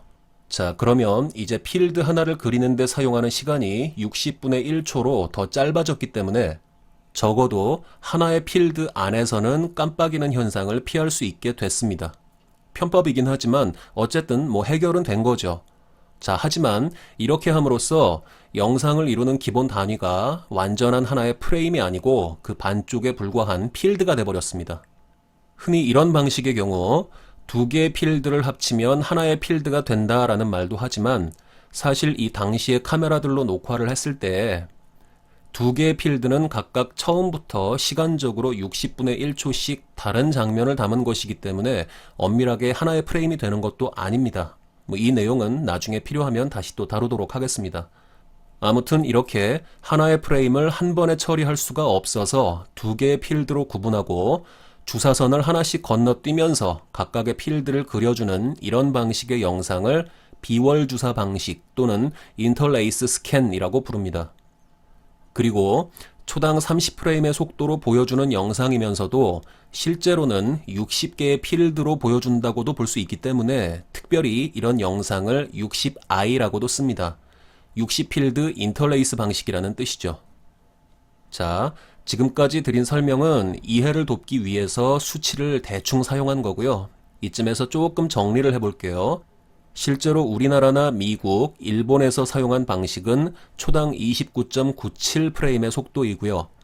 필드 기준으로는 29.97프레임을 2배 해준 59.97i라고 표시할 수 있습니다. 사용하는 주사선의 총 개수는 525개이지만 어떤 몇 가지 이유로 인해서 실제로 화면을 표시하는 데 사용했던 주사선의 개수는 480개짜리였고요. 이 규격을 NTSC 방식이라고 부릅니다. 다른 한편으로 북한이나 유럽에서 사용한 방식은 좀 달랐는데 자, 이 방식은 초당 25프레임이었고요. 필드 기준으로는 25프레임을 2배 해준 50i라고 쓸 수 있습니다. 또 이 방식은 625개의 주사선을 사용했고 하지만 실제로 화면을 표시하는 데 사용했던 주사선의 개수는 576개였습니다. 그리고 이 방식을 PAL, PAL 방식이라고 부릅니다. 참고로 NTSC와 PAL 방식은 서로 호환되지 않습니다. 예전에 우리나라에서 북한 방송을 직접 받아서 볼 수 없었던 것도 바로 그런 이유 때문입니다. 관련된 내용이 많지만 이 정도로만 정리하겠습니다. 이 수치들은 여러분들이 외우실 필요는 없고요. NTSC와 PAL이라는 명칭이 어떤 의미를 갖는 것인지만 알아두시면 되겠습니다. 자, 지금까지는 인터레이스 영상에 대해서 말씀을 드렸습니다. 그리고 이것들은 IT나 컴퓨터 산업 쪽이 아니라 방송국 장비나 텔레비전 등을 만드는 그 당시 가전 회사들 쪽에서 주도적으로 만들고 사용한 방식이었어요. 이런 것들이 만들어지고 이용될 당시에는 컴퓨터에서 칼라 영상을 표시할 수 없던 시절이었습니다. 요즘이야 뭐 고화질로 컴퓨터에서도 영화 다운받아서 보고 있지만 가정용 컴퓨터에서 영상을 볼 수 있게 된 게 사실 불과 20년도 채 안 됩니다. 얼마 안 됐어요. 자, 이런 내용을 일단 복선으로 좀 깔아 놓겠습니다. 인터레이스 방식 외에 화면을 표시하는 방식이 한 가지 더 있습니다. 인터레이스 방식은 프레임을 온전히 한 번에 표시할 수가 없어서 다시 두 개의 필드로 나눠서 보여주는 방식이었죠. 하지만 나중에 기술적인 문제를 보완해서 화면을 표시할 때 필드를 나누지 않고 1번 주사선에서 마지막 번 주사선까지 한 번에 쭉 그려서 매 프레임을 그려주는 방식이 등장했습니다. 자, 이런 방식을 순차 주사 방식 또는 프로그레시브 스캔이라고 부릅니다. 그리고 요즘 사용하는 디지털 텔레비전이나 컴퓨터 모니터들은 프로그레시브 스캔으로 화면을 표시할 수 있습니다. 여기서 이제 좀 궁금해 하시는 분들도 계실 수 있을 것 같아요. 요즘 사용하는 컴퓨터 모니터들은 화소로 이루어져 있는데 여기에도 주사 방식이라는 게 있는가? 예, 이런 의문을 가지실 수 있죠. 자, 요즘 사용하는 모니터들, LCD 모니터들 화소로 이루어져 있지만 이런 모니터에서 화면을 표시할 때에도 이 전체 화면을 한 번에 그냥 찍어내는 게 아니고요. 맨 윗줄에 배열되어 있는 화소 한 줄 그려주고 그 다음 화소들의 배열 한 줄을 그려주고 이런 방식으로 영상을 표현하고 있습니다. 그래서 화면을 표시하는 기본 단위가 화소이긴 하지만 어쨌든 화면을 표시할 때에는 이 화소들의 모임을 한 줄 단위로 해서 위에서 아래로 그려주고 있기 때문에 어쨌든 주사 방식이라는 개념을 계속 사용할 수 있는 거죠. 참고로 알아두시면 좋을 것 같습니다. 그리고 또 알아두셔야 될 점은 이 프로그레시브 스캔과 인터레이스 스캔은 영상을 표시하는 텔레비전이나 모니터에서만 존재하는 개념이 아니라 최초의 영상을 촬영하는 카메라에서도 마찬가지로 사용되는 개념입니다. 그리고 영상을 만들어낼 수 있는 게 카메라만 있는 것도 아니죠. 프리미어도 어떤 관점에서 보면은 영상을 만들어내는 프로그램입니다. 그렇죠. 편집해서 우리가 영상을 만들려고 하는 거죠. 자, 이런 데에서도 인터레이스 스캔과 프로그레시브 스캔의 개념은 여전히 사용되는 개념입니다. 다시 말씀드려서, 자, 카메라 기준으로요. 인터레이스 방식으로 촬영하는 카메라도 있고, 프로그레시브 방식으로 촬영하는 카메라도 있다는 뜻이죠. 그리고 이때도 인터레이스와 프로그레시브가 갖는 의미 역시 앞서 드린 설명과 같습니다. 인터레이스 모드로 찍는 카메라는 프레임을 온전히 기록하는 게 아니라 반으로 나눠서 두 개의 필드로 만든 다음 60분의 1초씩을 기록하는 거죠. 자, 이렇게 인터레이스 모드와 프로그레시브 모드 두 가지가 있는데 이제 이 둘의 차이를 좀 생각해 보겠습니다. 일단 인터레이스 모드부터 좀 보죠. 이 방식에서는 수직으로 480개의 라인이 있다고 해도 촬영할 때나 또는 이것을 재생할 때에 어느 한 시점에서는 480개의 주사선을 모두 이용해서 녹화하거나 화면을 표시하는 게 아니고 여러분들이 알고 계시는 것처럼 실제로 어느 한 시점에는 하나의 필드로 다시 말씀드려서 전체 주사선의 절반인 240개만 사용하고 있기 때문에 결과적으로는 수직 해상도가 반으로 줄어드는 단점이 있습니다. 그렇게 되겠죠. 대신 이제 그나마 조금 좋은 점은 촬영할 때나 텔레비전으로 볼 때 실제로는 1초에 60개의 필드로 녹화하고 또 보는 것이기 때문에 화면의 느낌이 상대적으로 좀 더 부드럽고 매끈해진다는 것입니다. 시간을 더 잘게 쪼개서 정해진 시간 동안 더 많은 잘게 쪼개진 화면으로 영상을 구성해서 보게 되면 아무래도 좀 더 부드럽게 느껴지게 되겠죠. 반면에 프로그레시브 방식은 한 프레임을 카메라로 기록하거나 화면에서 표현할 때 필드로 나누지 않고 모든 주사선을 다 이용하기 때문에 같은 해상도의 디스플레이일 경우 인터레이스 방식으로 재생하거나 기록할 때보다 당연히 화질이 더 좋습니다. 그리고 사실 생각해보면 영화 같은 경우에도 초당 24프레임으로 구성이 되지만 극장에서 영화 볼 때 끊긴다는 느낌 별로 없죠. 따라서 여러분들은요, 영상을 다루시는 경우 할 수만 있다면 프로그레시브로 촬영하고 프로그레시브로 편집하고 프로그레시브로 뽑는 것이 가장 좋습니다. 이건 뭐 지금 단계에서 드릴 말씀은 아닌 것 같지만 기왕에 말씀이 나왔으니까 이 점도 체크를 해두고 지나가겠습니다. 자, 아날로그 영상이 기록되고 표시되는 부분에 대해서는 일단 여기까지만 다루도록 하겠습니다. 여러분들 오늘 배우신 내용들 중에서 영상은 프레임이 모여서 만들어진다는 점, 그리고 그중 아날로그 영상에서는 주사선만 있고 화소라는 개념 자체가 아예 없다는 점, 그리고 인터레이스 스캔과 프로그레시브 스캔의 차이점, 인터레이스 스캔에서 필드의 의미, 이런 내용들을 좀 이해해 두시기 바랍니다.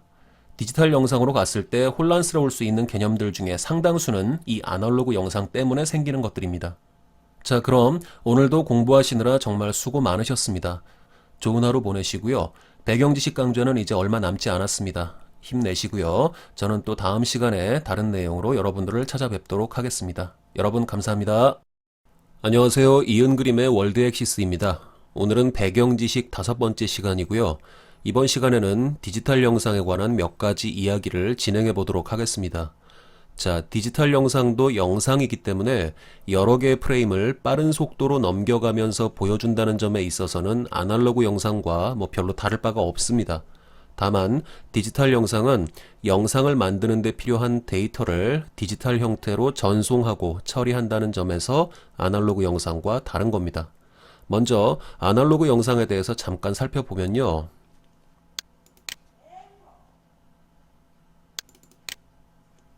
자, 이와 같은 그림이 있는데 먼저 이 위쪽에 있는 칼라바 화면은 자, 가로와 세로의 화면 비율이 4대 3이고 480개의 주사선으로 이루어지는 NTSC 방식의 아날로그 영상을 텔레비전으로 볼 때의 화면으로 이해하시면 되겠습니다.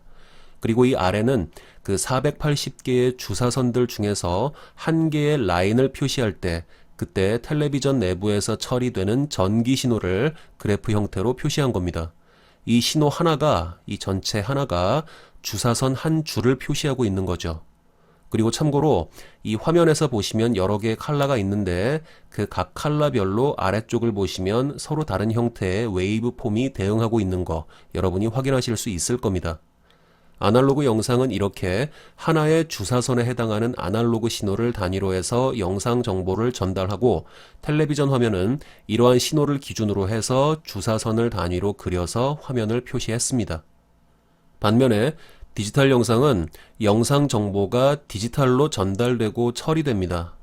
그리고 또 중요한 차이점은 아날로그 영상은 이렇게 영상 정보의 단위가 주사선인데 비해서 디지털에서는 화면을 표시하는 기본 단위가 픽셀 정보입니다. 픽셀 데이터죠. 그리고 컴퓨터 모니터에서는 그런 픽셀 데이터를 읽어서 화면에 표시하는데 이때 컴퓨터 모니터의 경우에는 주사선이 아니라 컬러를 표시할 수 있는 아주 작은 그리고 그 가로 세로의 길이의 비율이 동일한 정사각형 모양의 화소들을 기본 단위로 해서 화면을 구성합니다. 자, 이제 얘기를 조금 더 진행해 볼게요. 아주 오래전에는 아날로그 영상만 있었어요. 그러다가 언제부터인가 컴퓨터에서도 영상을 보관하고 처리할 수 있을 만큼 컴퓨터의 성능이 좋아졌습니다. 그래서 어느 시점에 이르러서는 기존의 아날로그 영상을 디지털 형태로 바꿔줄 때 또는 그 반대로 디지털로 작업한 영상을 아날로그로 바꿔줄 때 이럴 경우에 지켜야 될 어떤 표준안을 마련해야 될 필요성이 생겼습니다. 물론 아날로그는 NTSC나 PAL이라는 기준이 이미 만들어져 있는 상태였기 때문에 이건 그대로 두고 여기에 대응되는 디지털 쪽 표준을 정하는 거였죠. 디지털 기술 때문에 하루아침에 그때까지 사용해오던 모든 방송 장비와 가정의 텔레비전을 바꿔버릴 수는 없으니까요. 그렇겠죠? 자, 아무튼 그런 표준을 만들기 위해서 당시 기술자들이 모였습니다. 그리고 예를 들어서 자, 화면의 가로 세로의 길이의 비율이 4대 3이고 480개의 주사선으로 이루어지는 NTSC 방식의 아날로그 영상을 디지털로 바꿀 때 지켜야 될 표준 규격을 만들기로 했습니다. 또 이 규격은 역으로 최종적으로 아날로그에서 사용할 영상을 처음에 디지털로 작업할 때 그때 지켜야 될 규격이기도 합니다. 그래서 표준안을 만들기 위해 모인 당시 기술자들은 그 아날로그 영상을 디지털로 바꿀 때 과연 해상도는 몇으로 해주면 좋을까라는 문제를 놓고 고민하기 시작했습니다. 근데 가만히 보니까요, 이 NTSC 아날로그 영상이라는 게 수직 방향으로 480개의 주사선으로 구성되는 겁니다. 그래서 이 NTSC 아날로그 영상을 디지털 영상으로 변환할 때에는 디지털 영상의 세로 길이가 480 픽셀이 되게끔 하자 이렇게 약속을 했습니다. 다시 말씀드려서 디지털 영상에서의 세로 픽셀의 수를 원본 아날로그 영상의 주사선의 개수에 맞춰준 거죠. 그리고 이것은 아주 깔끔하고 직관적입니다. 이해하기 쉽죠? 자, 근데 문제는 가로 길이에 있었습니다. 이 주사선 한 줄을, 그러니까 화면의 가로 길이를 디지털에서는 몇 개의 픽셀로 해줄 것이냐 하는 점이었죠.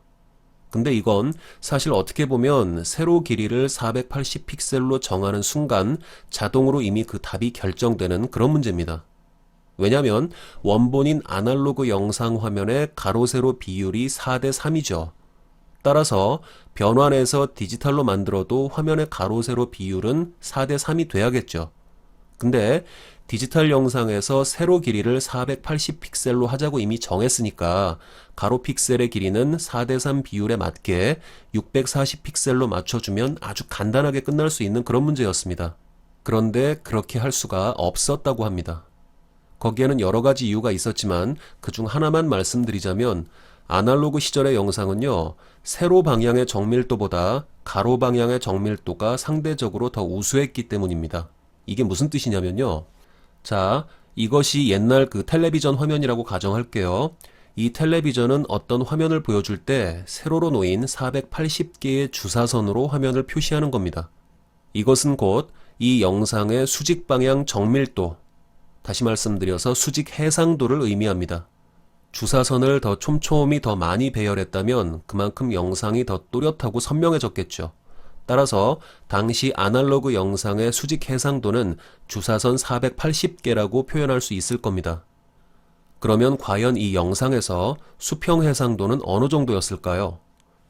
수평 방향으로는 그냥 기다란 주사선 한 줄이기 때문에 수직 방향에서처럼 주사선의 개수로 표현할 수는 없지만 학자들이 실제로 어느 정도 정밀한지를 놓고 이런저런 계산과 실험을 해봤다고 합니다.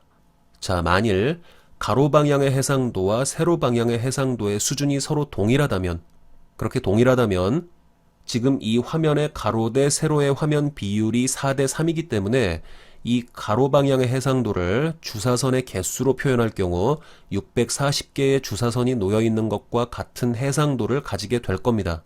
이해되시죠? 근데 실제로는요, 그보다 해상도가 또는 정밀도가 더 높았던 겁니다. 실제로는 더 가느다란 주사선 대략 720개 정도가 이 공간 안에 배치되어 있는 그런 정도의 해상도 또는 정밀도를 가지더라는 겁니다. 옛날 아날로그 영상은요, 그러니까 세로 방향보다 가로 방향의 화질이 더 좋았던 거죠. 그래서 이 NTSC 아날로그 영상을 디지털로 변환할 때 세로 방향은 480 픽셀로 지정했지만 4대3이라는 화면 비율에 따라서 가로 해상도를 640 픽셀로 결정하게 되면 실제 아날로그 영상이 가지고 있는 정보들 중에서 일부분을 디지털로 변환하는 과정에서 잃어버리게 되는 그런 상황이 발생한 겁니다. 그래서 그때 나온 결론이 디지털로 변환할 때 가로 픽셀의 개수를 640개보다 더 높여서 720개의 픽셀로 가로 정보를 담자, 이렇게 규정을 했습니다. 다시 말씀드려서 주사선 하나를 디지털 데이터로 옮겨갈 때 이 주사선들을 가로로 720등분을 하고 그 각각을 디지털 데이터에서의 픽셀로 변환하자고 정했던 거죠. 이 내용 이해되시죠? 이렇게 더 촘촘하게 나눠줌으로써 원본 아날로그 영상이 가지고 있는 정보들을 디지털 형태로 온전히 다 담아낼 수 있다고 판단했던 겁니다. 아시겠죠?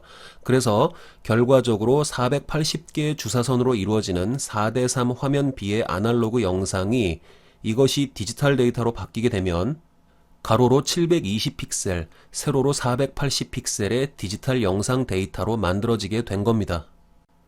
이렇게 720개의 픽셀로 디지털 변환을 해줌으로써 이 영상을 컴퓨터에서 전체 화면으로 키워서 보거나 또는 다른 형태의 영상으로 변환할 때에 보다 많은 720 픽셀의 정보를 활용할 수가 있게 되죠.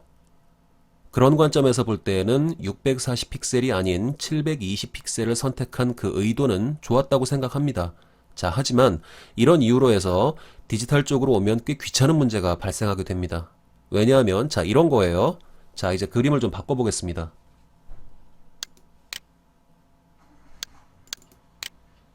화면을 보시면 지금 이렇게 가로로 긴 줄이 두 개 있죠.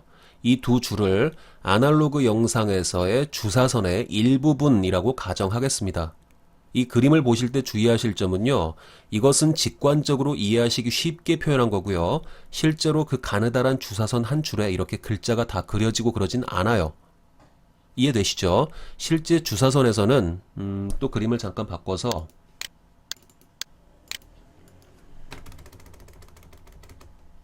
자, 이것도 지금 보니까 그림이 정확하지는 않은데 자, 그냥 좀 봐주세요. 자, 이렇게 가로 방향을 볼 때 이렇게 부분 색깔이 달라지는 그냥 띠입니다. 띠, 아시겠죠? 자, 다시 돌아갈게요. 자, 다시 돌아와서 실제로는 그렇지만 직관적으로 이해하기 위해서 이렇게 그냥 표현해 둔 겁니다. 자, 아시겠죠? 이 두 줄을 주사선이라고 가정해 주세요. 자, 먼저 이 위에 있는 줄은요. 세로로 480개의 주사선이 있는 영상을 4대3이라는 가로 세로 화면 비율에 맞춰서 가로로 640등분을 했을 경우를 보여줍니다. 그러면 가로 세로 비율에 맞춰서 나눠줬기 때문에 나눠진 각각의 이 주사선 조각들은 지금 보시는 것처럼 가로와 세로의 비율이 1대1인 정사각형 모양의 조각이 될 겁니다. 그렇겠죠?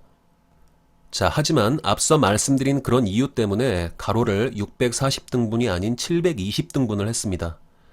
그리고 그것을 의미하는 게 이 아래에 있는 두 번째 줄입니다. 720등분을 해줬기 때문에 결과적으로 각 조각은 정사각형이 아닌 가로가 더 짧아진 직사각형이 됐습니다. 이런 조각들이 주사선 한 줄당 720개가 되는 거죠. 그리고 디지털로 변환해 줄 때에는 이 각각의 조각들이 갖는 칼라 값이 있겠죠. 자, 이 그림 말고 아까 보셨던 그 그림 있죠? 자, 그거를 연상해 주세요. 그렇게 각 조각들이 갖는 칼라 값이 있을 겁니다. 그 칼라 값을 지지난 강좌에서 설명해드린 RGB 코드 값을 갖는 픽셀 데이터로 디지털 형태로 바꿔주는 겁니다. 이게 NTSC 아날로그 영상을 720픽셀 곱하기 480픽셀의 디지털 영상으로 변환하는 방법입니다. 그리고 이제 여기서 여러분들이 한 가지 기억해 두셔야 될 수치가 있습니다. 자, 640등분을 했다면 이 조각은 세로 길이에 대한 가로 길이의 비율이 1인 정사각형이었겠지만 720등분을 했기 때문에 결과적으로 세로 길이에 대해서 가로 길이가 상대적으로 더 짧아졌습니다. 자, 세로 길이에 대한 이 짧아진 가로 길이의 비율은 0.9091이라고 기억해 주세요. 아시겠죠? 0.9091. 이거 줄여서 0.91이라고 표시하는 경우도 있습니다. 자, 아무튼 그리고 이렇게 NTSC 아날로그 영상을 디지털로 변환해 줄 때에는 원본 아날로그 영상에서 자, 이거죠. 원본 아날로그 영상에서 이렇게 세로로 더 긴 조각을 픽셀 데이터로 변환해 준 것이기 때문에 이런 종류의 디지털 영상의 픽셀들은 0.9091의 비율을 가지는 그런 의미를 가지는 픽셀이다. 이렇게 부릅니다. 자, 이 표현을 잘 기억해 두세요. 0.9091의 비율을 가지는 픽셀. 아시겠죠? 자, 그런데 이렇게 해서 만들어진 가로 720픽셀, 세로 480픽셀인 디지털 영상을 컴퓨터로 가져와서 그냥 재생하게 되면 바로 문제가 발생합니다. 잘 보세요. 가로가 720픽셀이고 세로가 480픽셀인 디지털 영상을 모니터에 표시할 경우를 한번 생각해 보겠습니다. 이 영상을 100% 크기로 표시할 경우에 이럴 때는 각 픽셀 정보들을 모니터상의 하나의 화소 위에 대응시켜주면 됩니다. 자, 이런 식으로 표시하는 것을 100% 크기로 표시한다 또는 원본 크기로 표시한다 이렇게 말해요. 자, 이렇게 할 경우에 모니터 위에 나타난 영상은 가로로 720개의 화소 그리고 세로로 480개의 화소를 사용하는 그런 영상이 될 겁니다. 자, 그런데 모니터 위의 화소는요. 가로 세로의 비율이 1대1인 정사각형 모양입니다. 따라서 가로 720화소, 세로 480화소로 표시되는 영상은 당연히 그 화면 비율이 원본과 같은 4대3이 아니라 3대2가 됩니다. 그렇겠죠? 그래서 결과적으로 원본에 비해 가로로 더 길어진, 그래서 납작하게 찌그러진 화면이 나오게 됩니다. 아시겠죠? 자, 이렇게 이해하셔도 돼요. 원래 원본이 이렇게 길쭉한, 위로 길쭉한 조각을 디지털로 바꿔주면서 픽셀 데이터로 만들어 준 거죠. 근데 이 픽셀 데이터를 정사각형 모양의 화소에 얹어버리면 당연히 문제가 생기게 될 겁니다. 나중에 그게 화면 비율의 문제로 나타나게 되겠죠. 자, 이런 문제는요. 아날로그에서 디지털로 변환된 이런 720 곱하기 480인 영상을 재생할 때에 동영상 재생기에서 화면의 비율을 강제로 4대3으로 조정해 줌으로써 해결합니다. 여러분들 사용하시는 곰 플레이어 같은 경우에도 화면 비율을 강제로 조정해 주는 기능이 포함되어 있을 겁니다. 자, 오늘 아날로그에서 디지털로 변환하는 과정을 살펴봤습니다. 이런저런 이야기들을 많이 드렸는데 여러분들이 기억하실 핵심적인 내용을 좀 정리해 볼게요. 자, 잘 들어보세요. 픽셀 데이터라는 것 자체는 지난 시간에도 말씀드렸던 것처럼 그 안을 들여다보면 그냥 칼라 값을 갖는 그런 데이터일 뿐입니다. 그리고요, 일반적으로 처음부터 컴퓨터에서 만들고 컴퓨터에서 보는 그런 이미지나 영상들은 그것이 가지고 있는 픽셀들을 모니터의 화소 위에 1대1로 매칭시켰을 때 그렇게 해서 만들어진 영상이나 이미지에서 화면 비율로 인한 문제가 발생하지 않습니다. 발생한다면 그건 중간에 뭔가 작업을 잘못한 거예요. 그리고 이것의 의미는 컴퓨터에서 작업할 때에는 픽셀 데이터 자체가 가로, 세로 비율이 1대1인 정사각형의 의미를 갖는 데이터라고 간주하고 작업을 하기 때문에 그렇습니다. 하지만 오늘 설명드린 그 NTSC 아날로그 영상을 디지털로 바꿔서 만들어진 그러한 영상 같은 경우에는 이제 얘기가 달라지는 겁니다. 이 경우에는 720 곱하기 480 픽셀 영상에 이 영상의 픽셀 데이터들을 모니터의 화소에 1대1로 대응시키면 화면 비율에 문제가 생깁니다. 왜 그런 일이 생기는지는 앞서 설명을 해드렸으니까 여기서 또 반복하지는 않을게요. 그리고 그런 이유로 해서 이런 종류의 아날로그에서 변환된 영상에 담긴 픽셀 데이터들은 그 의미상 정사각형의 의미를 갖는 픽셀 데이터가 아닌 0.9091 비율의 의미를 갖는 픽셀 데이터라고 그렇게 간주하고 또 그렇게 우리가 이해하고 또 그렇게 부르는 겁니다. 다시 말씀드리지만 픽셀 데이터 그 자체는 그냥 칼라 값이에요. 그것을 경우에 따라서는 그 픽셀이 정사각형 모양의 데이터다. 아니면 또 0.9091 비율의 데이터다. 이렇게 이해를 하는 겁니다. 굳이 이런 식으로 픽셀을 이해하는 이유는 그렇게 했을 때 편리한 경우가 좀 있기 때문인데 그것은 여러분들이 앞으로 이와 관련된 작업을 하시다 보면 자연히 아시게 될 것으로 생각합니다. 일단은 단순히 칼라 값을 의미하는 픽셀 데이터일 뿐인데 거기에 왜 비율의 개념이 추가될 수 있는지 그 과정만 이해하실 수 있었다면 오늘 강좌는 성공입니다. 그리고 참고로요. 이런 픽셀의 가로, 세로 비율을 따로 픽셀 종횡비 또는 픽셀 어스펙트 레이쇼라고 부르고 또 줄여서 PAR이라고도 씁니다. 참고하시고요. 자, 오늘 강좌는 여기까지 해서 마무리하도록 하겠습니다. 여러분들 오늘 정말 만만치 않은 내용 공부하신 거고요. 이제 어려운 거는 뭐 다 지나갔습니다. 다음 시간에는 디지털 영상의 포맷에 대해서 좀 더 설명해요. 이은 그림의 월드 엑시스입니다. 오늘은 배경지식 편의 마지막 강좌이고요. 이번 시간에는 디지털 영상의 특성을 규정하는 데 관련되는 몇 가지 용어들을 간단하게 살펴보고 마치도록 하겠습니다. 자, 우리가 접하는 일반적인 영상 파일은 비디오와 오디오가 합쳐져서 이루어집니다.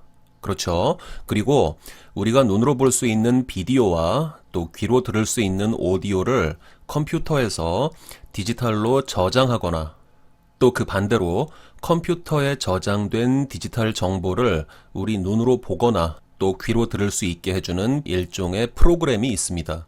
이 프로그램을 가리켜서 흔히 코덱이라고 부릅니다.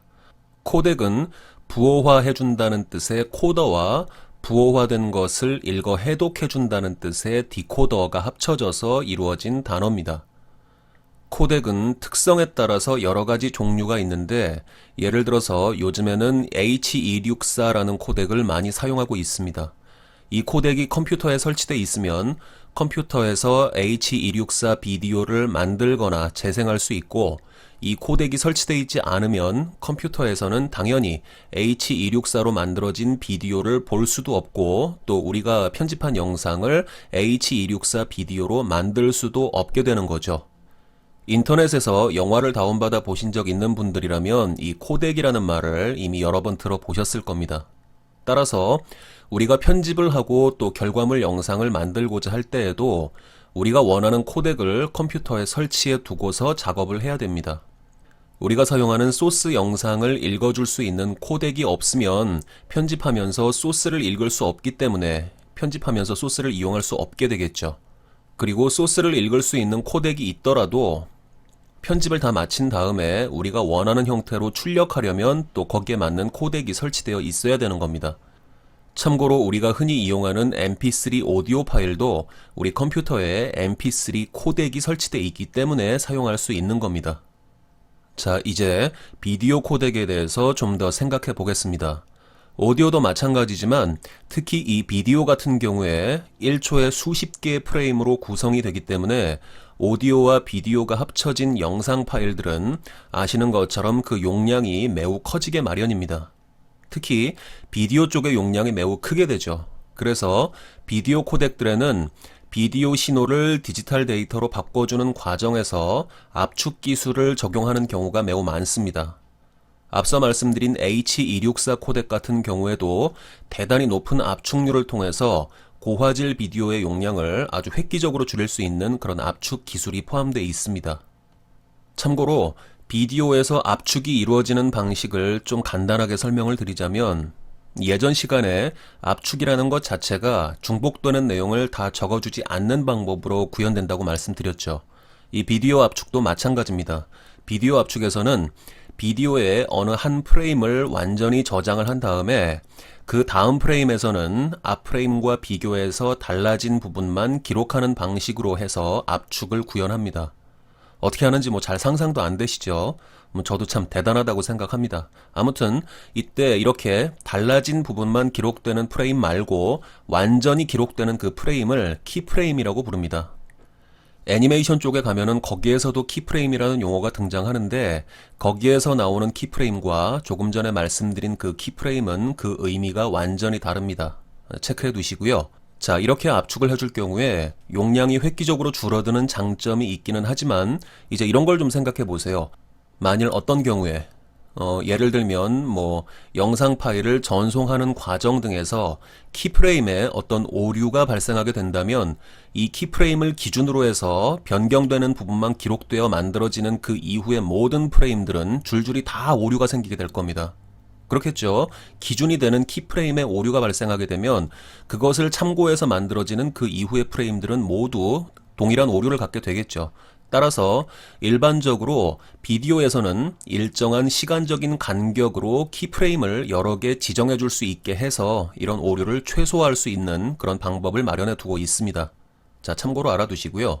자, 그런데 지금까지는 제가 의도적으로 영상이라는 말을 잘 사용하지 않고 비디오 또는 오디오라고 구분해서 말씀을 드렸습니다. 하지만 우리가 영화 같은 걸 다운받아서 볼 때 비디오 파일과 오디오 파일을 따로 받지 않죠. 실제 파일은 하나로 되어 있습니다. 그렇죠? 그리고 그 안에 비디오와 오디오가 모두 포함되어 있는 거죠. 자, AVI나 MOV, MPG 또는 WMV, MKV, MP4 이런 거 많이 들어보셨죠? 아마도 컴퓨터 영상 파일이나 또는 디카로 촬영된 영상을 컴퓨터로 옮기셨을 때 그때 확장자로 쓰이는 걸 많이 보셨을 겁니다. 이것들을 좀 더 전문적인 용어로는 컨테이너라고 부릅니다. 이 컨테이너 안에는 비디오 데이터와 오디오 데이터가 같이 들어있고요. 우리가 흔히 영상 파일이라고 부르는 것들이 실은 좀 더 정확하게 표현하자면 모두 컨테이너들입니다.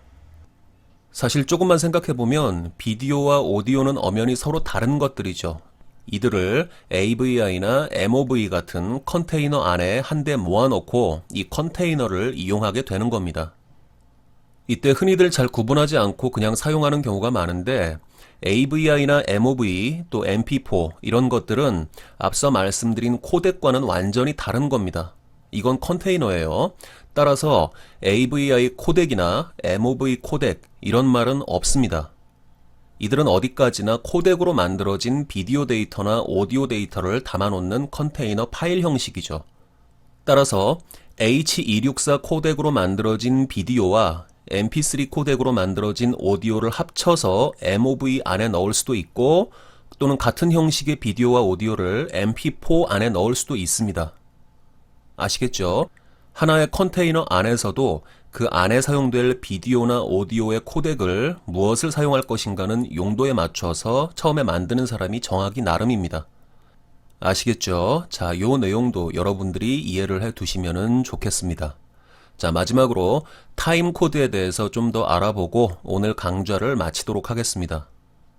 자, 어떤 이미지 파일이 있다고 생각해 볼게요. 이 이미지 파일은, 그러니까 이 이미지는 그 한 장으로 끝이기 때문에 이 이미지 한 장에 대해서 그 안에 어떤 시간의 개념이 도입될 여지가 없습니다. 예를 들어서 이 사진은 몇 초짜리 사진이다. 이런 말 우리가 사용하지 않죠. 그리고 이건 상상할 수도 없죠. 이게 만일 머릿속에서 상상이 된다면 그것은 대단히 시적이거나 아니면은 머리가 조금 이상한 상태이거나 뭐 둘 중 하나일 겁니다. 그렇죠? 자, 하지만 한 장의 이미지가 아닌 영상이 되기 시작하면 이것은 기본적으로 어떤 시간적인 길이를 가질 수밖에 없을 겁니다. 그렇겠죠? 그리고 영상을 감상하거나 또 나아가서 편집을 할 때에는 영상의 원하는 시점으로 찾아서 이동하거나 또는 영상의 어느 시점부터 어느 시점까지를 잘라서 편집에 이용을 하게 됩니다. 따라서 어떤 영상이 있을 때 그 영상의 어느 시점들을 표현하는 데 사용할 단위가 필요해지게 됩니다. 이것을 위해 사용하는 것이 바로 타임 코드입니다. 자, 여러분들이 앞으로 프리미어를 이용해서 편집하실 때 많이 보시게 될 타임 코드는 다음과 같이 표시합니다. 두 자리의 숫자를 한 묶음으로 하고 이 각 묶음을 콜론으로 구분해주는 네 묶음의 숫자로 표시됩니다. 그리고 이 네 묶음의 숫자는 왼쪽에서부터 순서대로 시, 분, 초, 그리고 마지막으로 프레임 넘버를 의미합니다. 다시 말씀드려서 타임 코드는 영상을 구성하는 매 프레임마다 하나씩 부여되는 값을 의미합니다. 아시겠죠? 다시 말씀드릴게요. 타임 코드는 영상을 구성하는 매 프레임마다 하나씩 부여되는 고유한 값을 의미합니다. 자, 타임 코드라는 새로운 용어가 나왔습니다. 근데 이건 어렵게 생각하실 필요 전혀 없고요.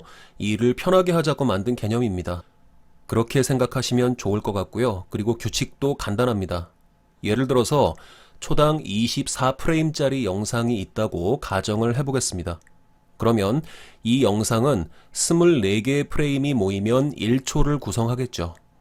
이 영상의 맨 첫 번째 프레임의 타임 코드는 00:00:00:00 이렇게 씁니다. 자, 첫 번째 프레임의 번호를 0번으로 시작하는 거죠. 자, 앞으로 0은 가급적 생략하고 말씀드릴게요. 아무튼 그러면 다음 두 번째 프레임의 타임 코드는 1번이 될 겁니다. 이렇게 0번에서 시작해서 하나하나 순서대로 쭉 카운트업 해주고요. 그러면 24번째 프레임의 타임 코드는 23번이 되겠죠. 시작 프레임을 0번으로 부르니까요. 그렇죠? 그리고 초당 24프레임 영상이기 때문에 0번에서 23번 프레임까지 모두 재생하게 되면 이것으로 그 길이는 1초가 될 겁니다. 따라서 25번째 프레임의 타임 코드는 앞자리인 초를 하나 카운트업해서 01초 00 프레임이 됩니다. 번호가 하필 헷갈리게 0번부터 시작하고 뭐가 이렇게 어렵냐 생각하실 분이 혹시 계실지도 모르겠습니다만 근데 이건 타임코드 규격을 처음 만들었던 사람들이 좀 이상한 사람들이라서 이렇게 정한 게 아니고요. 우리가 스톱워치로 시간을 잴 때도 사실 이런 방식으로 해오고 있습니다. 잘 생각해 보세요. 그렇죠? 우리가 시간을 잴 때 처음 1초 동안을 전자시계나 스톱워치에서는 0으로 표기하고 있어요. 1초가 지나야지 초 단위에서는 숫자 1이 표시되기 시작하잖아요. 그렇죠? 이건 우리가 평소에 이미 그렇게 쓰고 있는 겁니다. 어렵게 생각하실 필요 하나도 없어요. 아시겠죠? 이거는 그냥 약속일 뿐입니다. 그리고 우리가 평소 시간 계산할 때 사용하는 방식과 똑같아요. 다만 시간은 60진법으로 계산하기 때문에 예를 들어서 59초 다음은 분단 위에서 하나를 올려주고 또 59분이 지나면 시간에서 하나 올려주고 이렇게 60을 기준으로 하지만 이 네 번째 단위인 프레임 같은 경우는 초당 24프레임 영상만 있는 게 아니고 25프레임짜리 영상도 있고 30프레임짜리 영상도 있고 이렇기 때문에 그런 여러 가지 경우에 따라서 몇 프레임이 모였을 때 1초를 올려주느냐 하는 이 단위만 달라지게 되는 거죠. 예를 들어서 초당 30프레임짜리 영상일 경우에는 처음 1초를 구성하는 프레임들의 타임 코드는 0번에서 29번까지로 타임 코드가 붙게 될 겁니다. 이 경우에는 29번 프레임이 끝나면 앞에 1초가 올라가겠죠. 나중에 여러분들이 프리미어 편집 들어가시게 되면 타임라인에서 이 타임 코드를 보시게 될 텐데 그때 보시면 더 직관적으로 쉽게 이해하실 수 있을 겁니다. 오늘은 그냥 참고로 타임 코드라고 부르는 그런 게 있다라는 정도만 알고 넘어가셔도 되겠습니다. 자, 오늘 강좌는 여기까지 하겠습니다. 까다로운 내용들은 이미 지난 시간까지를 통해서 다 다뤘기 때문에 오늘 배경지식 강좌 마지막 편은 비교적 가볍게 진행을 할 수 있었던 것 같습니다. 이제 여기까지 해서 프리미어를 공부하기 위한 배경 지식은 모두 마치도록 하고요. 다음 시간부터는 프리미어를 실행해 놓고 프로그램의 전체적인 구성을 살펴보고 또 아주 간단한 프로젝트부터 하나씩 만들어 보면서 실제로 프리미어를 이용한 편집을 공부해 보도록 하겠습니다. 여러분들 그동안 이 재미없는 배경 지식 편을 공부하시느라 정말 고생 많이 하셨습니다. 좋은 하루 되시길 바라고